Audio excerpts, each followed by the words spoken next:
All right, guys, back today with another live farm video. Really hadn't done anything showing operations on the farm in about a month or so. It's not because we haven't been working. We've been plenty busy, except for the week that we're going on vacation, but we've done a ton of spraying, done a lot of shop work, equipment cleaning, going around the fields, chopping pigweeds, scouting crops, and all that kind of stuff.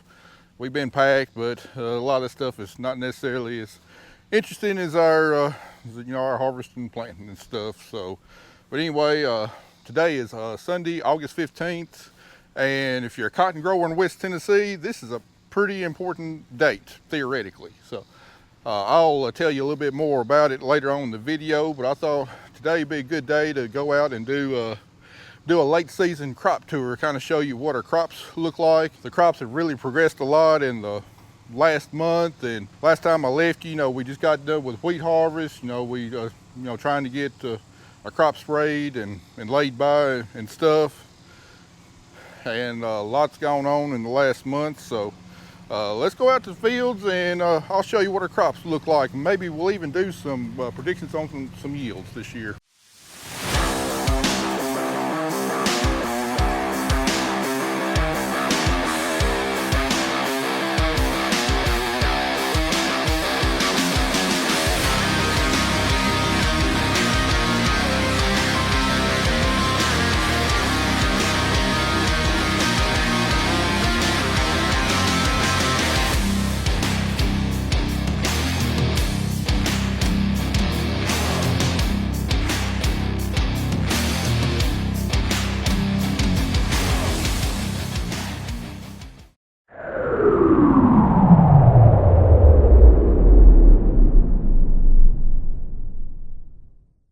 All right, here we're at the very first field where we started planting back in April.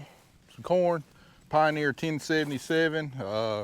Don't judge it by the way it looks. Like I said, this is, literally right where we started planting. Still hadn't quite got our planter set up right and everything. Real thin, poor hill ground. So, visually, doesn't look that good.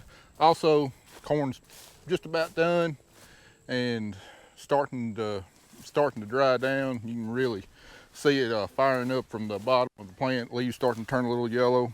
2 days ago, we got much needed rain. We got it anywhere from 2.5 to 3.5 inches. A lot of it came really hard and fast, but previously it had been about 2 weeks since we'd had any rain, and things were really starting to get dry. And I thought we had enough moisture from the rain 2 weeks ago to finish our corn crop off, but it just hasn't progressed the way that I thought it would. So this rain that we just got a couple days ago, extremely beneficial. I think it knocked me into a higher tax bracket, which is a good thing. So we definitely got enough moisture here. You can tell we got some water standing. But we definitely got enough moisture here to finish the corn crop off. So we're on our earliest planted corn, kind of poor ground. Let's just walk in here and see what it looks like.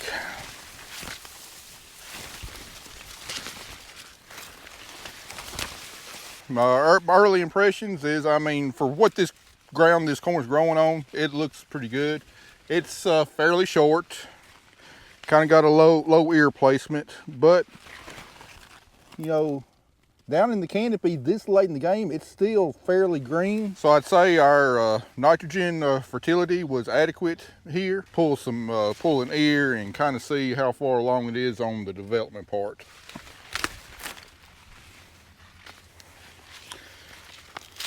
Man alive, the humidity is with us today. All right, like I said, this is Pioneer 1077, 110-day corn, the earliest variety we got.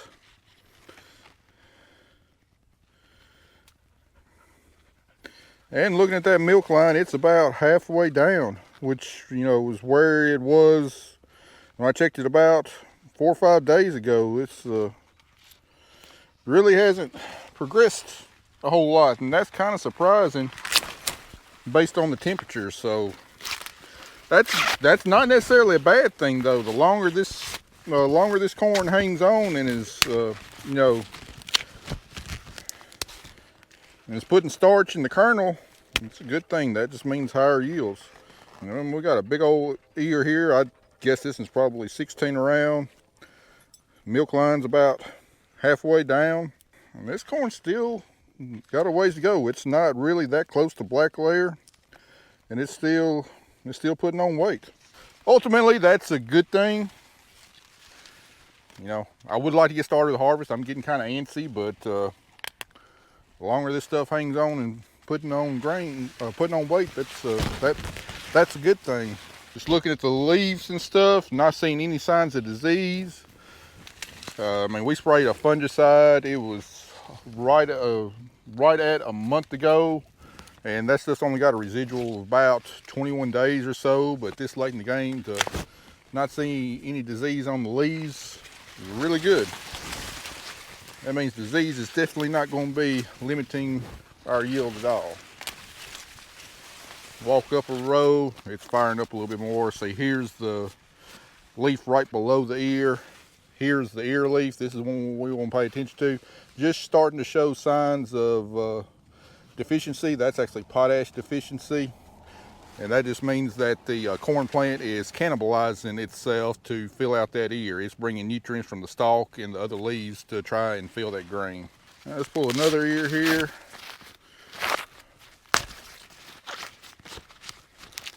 Another good sized ear. This milk line is down a little bit farther. This is a little bit farther along. We're starting to get up on the hillside a little bit here though, so this one looks like it's 14 around, but the kernels are very long, which is that's a very key component to making good yield. All right, I'd say this spot is pretty representative of kind of, you know, lighter soils. No, not a whole lot of yield capacity on these soils, so that's pretty representative of a lot of this farm. So we'll go ahead and do a yield estimate on this farm. And basically what you want to do is you want to figure out how many kernels per acre you got, because the good old rule of thumb is that it takes about 90,000 kernels to make a bushel of corn. You figure out how many kernels per acre you got, divide that by 90,000, and that gives you, you know, how many bushels per acre you should yield. However, in recent years, with the good growing conditions that we've got, and also with the varieties that we've got, I don't think 90,000 is really accurate. I really think, you know, we're somewhere in the 70 to 80,000 kernels per bushel range. That means it takes fewer kernels to make a bushel, which is a good thing. But anyway, what we'll do is we'll figure on 90,000. I'd rather be more conservative now and then be pleasantly surprised during harvest. Now, we're not going to have to go through and count all the kernels in an acre. What we'll do is we'll do an estimate. We'll measure out 1/1000th of an acre, go through, pull 3 years, count the number of rows around and the length of the rows, and we'll use that to figure out how many kernels per acre we got.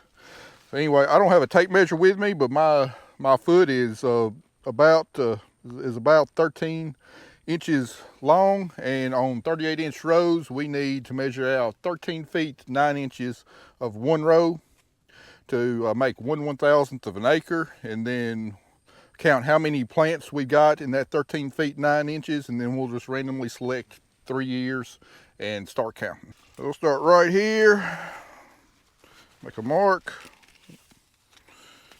2, 3, 4, 5, 6, 7, 8, 9, 10, 11, 12, 13.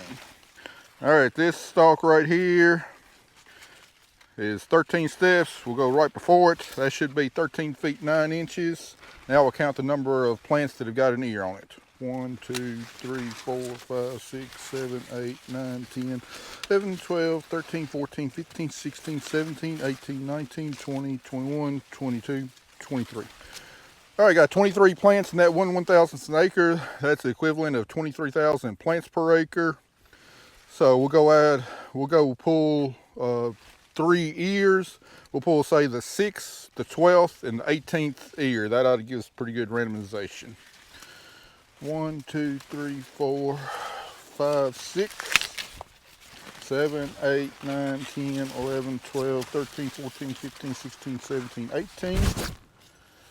Ooh, I forgot the 12th, didn't I? 18, 17, 16, 15, 14, 13, 12. All right, I'm not going to bore you while I do the math, so I'm going to shuck these and do the math, and I'll bring you back here in a second. All right, here's our 3 years right here. This is 14 rows around, 40 kernels long. This is 16 rows around, 41 kernels long, and this one is 16 rows around, 39 kernels long. So that means we got 40 kernels per long average, 39, 40, 41, and then how many rows around we got? 14 plus 32 divided by 3. So we're averaging 15.3 rows around and 40 kernels long. So 15.3 times 40. So we're averaging 613 kernels per ear. And then our population was 23,000. That comes up with 14,106,666 kernels per acre. And now we divide that by 90,000 kernels in a bushel. That comes up with an average yield of 156.74 bushels per acre. For that type of ground, I'll take that every day. Now I think these kernels are bigger than normal, probably bigger than 90,000 kernels per bushel. So let's just do an estimate of 80,000 kernels per bushel.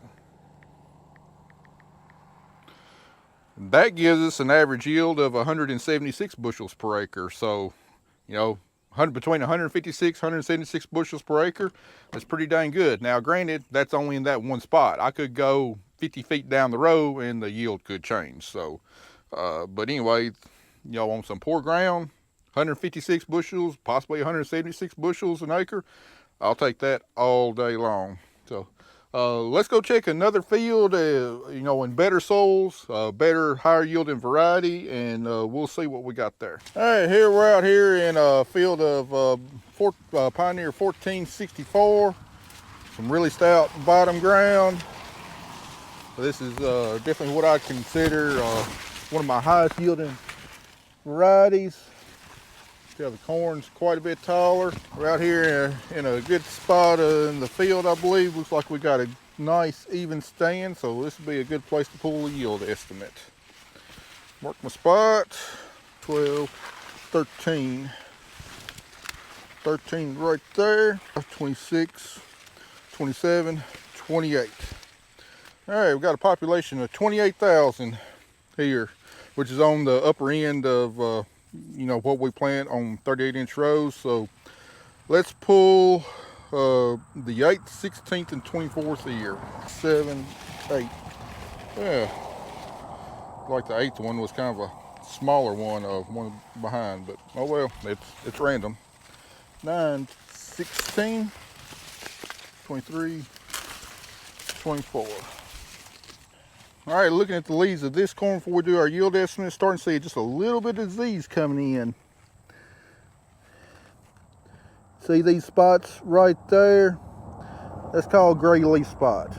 Now it's right at the very beginning stages, and as far along as this corn is, it's not really something I'm worried about. It's really not going to affect yield much. I'm just not going to have enough time to develop and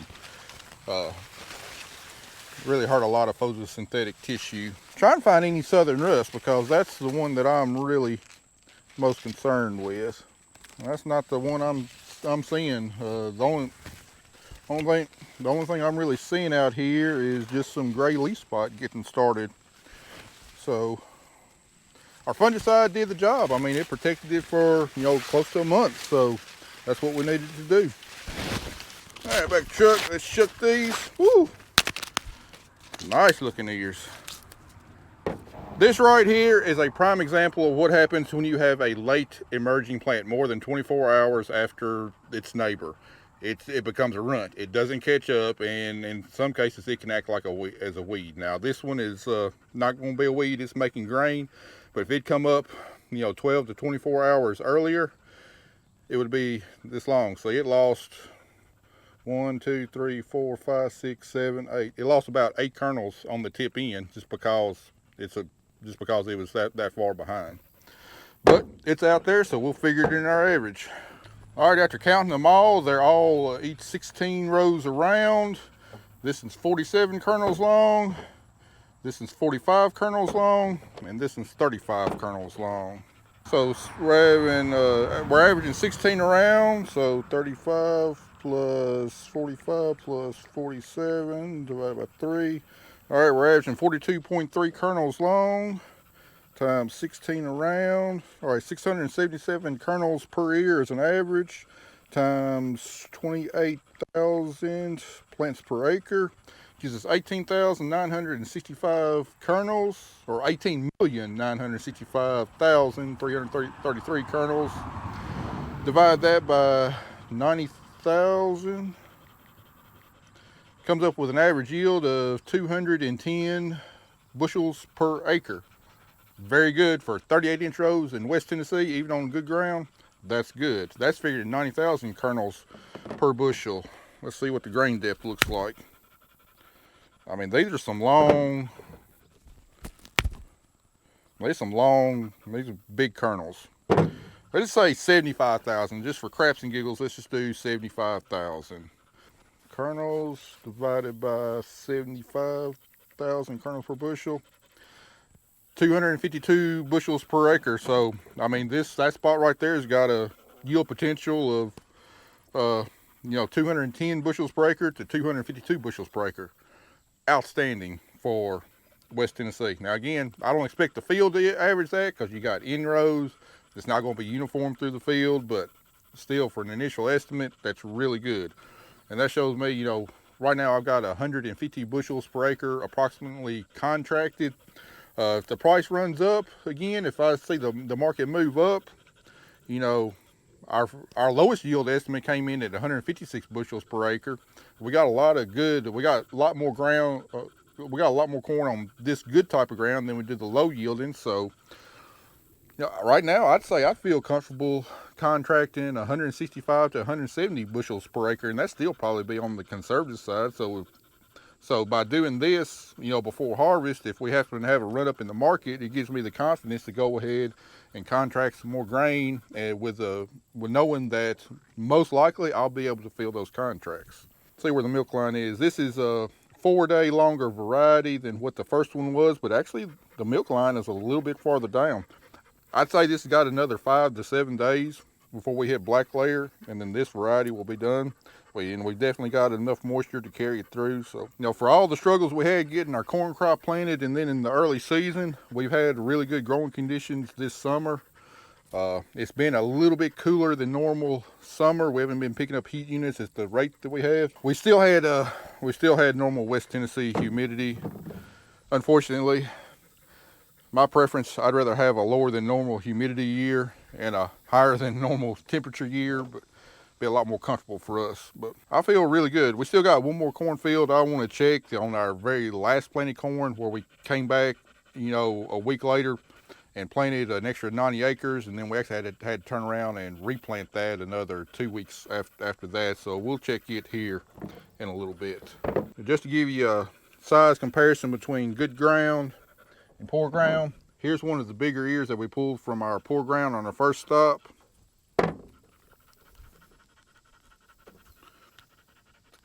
You can see the size comparison there. Pretty big difference right there. All right, we've also got a little bit of cotton planted on this farm, so we'll take a quick look at it. We don't have that many acres on this farm, but it's pretty representative of my best cotton. Now this right here is some Phytogen cotton.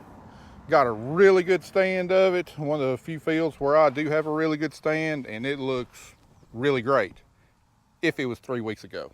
As I mentioned earlier, and sorry, I had to put the mic on the outside of my shirt because it's so humid out here. It's soaked with sweat, and the tape's not wanting to stick, so you just have to look at it.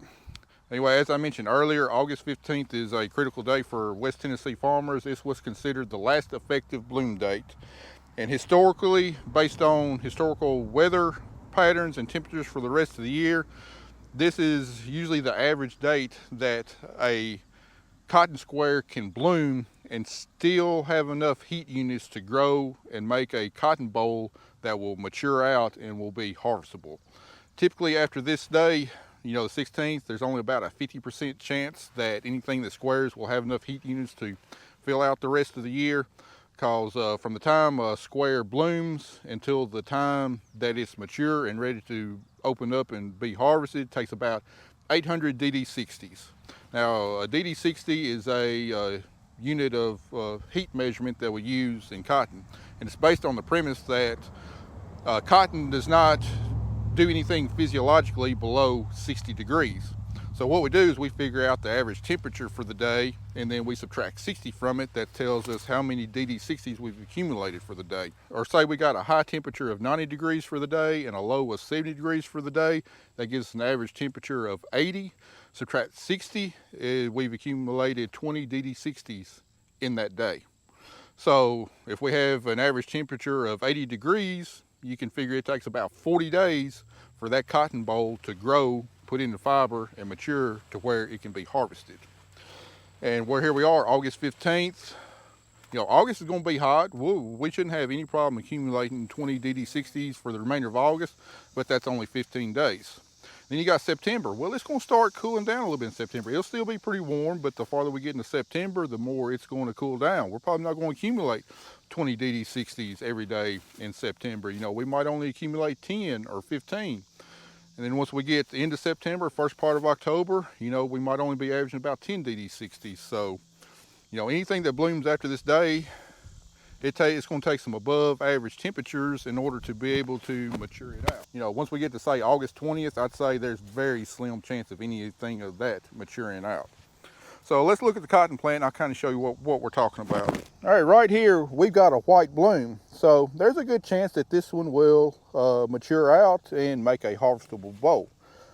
But we got the rest of this up here. We've got 1, 2, 3, 4, 5, 6, 7. We still got 7 nodes above white flower that have got squares that most likely not going to make anything. The next branch up, this one right here, and you see we're missing the very first position square, so all we got is the second position square. This sucker not going to bloom in time to be able to make a harvestable boll. So basically our crop that we're going to harvest is going to be from this node down the plant. And as you can see, you know, we've got some bolls down here. Here's the very first boll that bloomed on this plant. It's decent size, but it's not, I mean, it's not anywhere close to being mature. We actually didn't see our first bloom until right before we left for vacation, July 20th. Typically, we would love to see a bloom by July 4th, but normally we'll see a bloom around the July 7th to July 10th mark. You know, we lost about a week, between a week and 2 weeks of blooming, and that's really going to come back to haunt us. It's directly correlated from the first 3 weeks after we planted cotton. If you remember back to my videos, how frustrated I was, just really poor growing conditions on germinating and then growing after. We had big problems with thrips, we had big problems with slugs. But you can see, like on this plant right here, they've been feeding. Other places you can tell where they clipped the stem off. And cotton right now should be a lot farther along. It's only got cotyledons. Some of these have got one true leaf coming out. But the cotton has just pretty much been sitting here because it's been abnormally cool.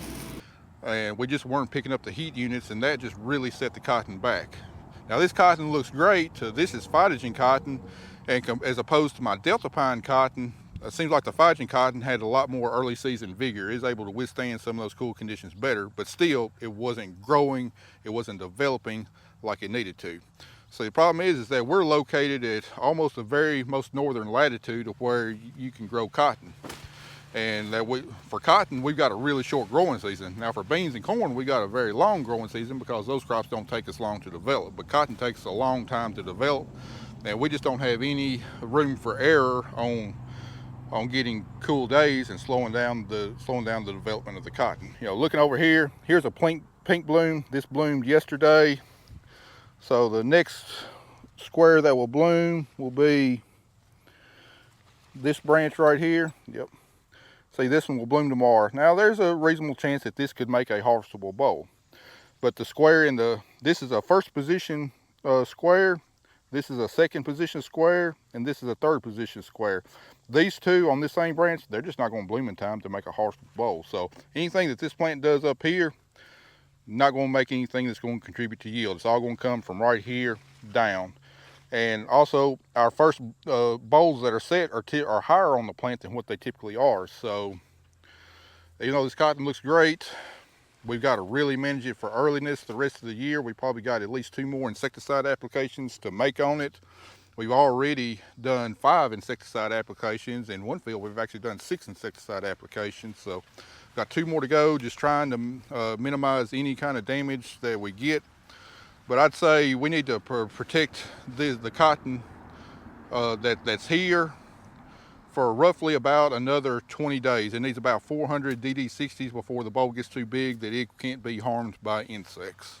Our last insecticide application, almost 2 weeks ago, we really hammered it with plant growth regulator because we don't need it growing anymore because you can already, as I've already told you, the fruit that's up here is not going to be able to be harvested. So we definitely don't want it growing and putting on any more fruit.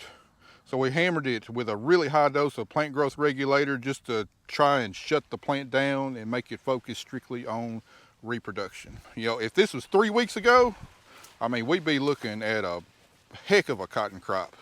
But it's August 15th, and we're just going to run out of calendar in order to make it to make a cotton crop. And as it is, I mean, we're going to go to the very last day before we defoliate it, just trying to give as much of this cotton crop a chance to mature out as we can.